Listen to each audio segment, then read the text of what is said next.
আসসালামু আলাইকুম। আমার আজকের রেসিপি গরুর মাংসের রেজালা। লইলাম পেঁয়াজ কুচি, কিছু রসুন কুচি, আদা আদা আর লইলাম আপনার কাঁচামরিচ, আর দিলাম ইয়ানো দারচিনি, কিশমিশ।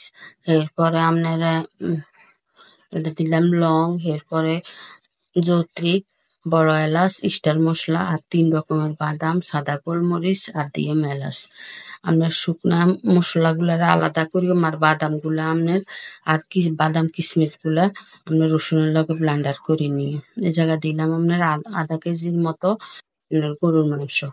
একটা তেজপাতা দিলাম, কিছু জত্রি কেমনা হাত দিয়ে ভাঙি দিলাম। দেওয়ার পরে দুই টুকরা দারচিনি দিয়াম, 2টা এলাচ দিয়াম। এরপরে কিছু সাদা গোলমরিচ দিলাম, দুই তিনটা লং দিলাম। দেওয়ার পরে পরিমাণ মতো লবণ দিলাম। এই জায়গায় দিলাম আমি জিরের গুঁড়া, এই জায়গায় জিরের গুঁড়া 1.5 চামচের মতো দিলাম। এরপরে দিলাম ধনিয়ার গুঁড়া, এরপরে দিলাম কিছু গরম মশলা, যে কুচি গরম মশলার গুঁড়াটা। আর এই জায়গার মধ্যে ওই যে বাদাম টাদাম সহ আমি আদা রসুন সহ কুচি ওটা পেস্টটা দিয়ে দিলাম। এরপরে কিছু বেরেস্তা দিলাম।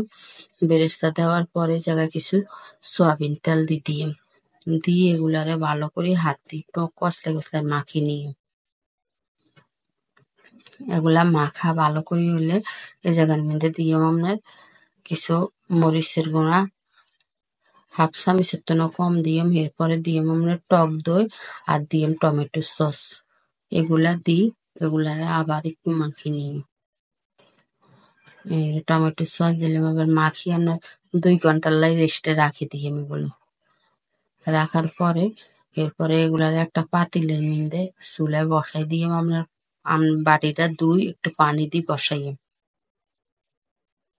কিনলে আপনার মশলাটা ঘন, তো নইলে প্রথম পর্যায়ে আপনার পাতিলে লাগিয়ে যাইব। এই টাইমে আপনার পাতিল সবসময় একটু লাড়ার থাকতে হইব, নইলে পাতিলের তলায় মশলা লাগি যায়। এই যে আমার মাংসটা আপনার কষানির মধ্যে আছে, এই জায়গার মধ্যে একটা বাটি লই 2 চামচের মতন ডিপ্লোমা দুধ লইলাম। লই এগুলারে এই লগে দিয়ে দিচ্ছি। দিয়ে দেওয়ার পরে আপনার এগুলারে ভালো করে লাড়ি, এই জায়গায় 2টা আলু দিয়ে, আমার ছোট ছেলে আলু পছন্দ করে, এলাই দিয়ে। এরপরে 2টা আলু দিলাম, দিয়ে এগুলারে ভালো করে কষানি হয়ে গেছে কি। এরপরে আপনার যে পাতিল ধোয়া যে পানিগুলা দিয়ে দিলাম।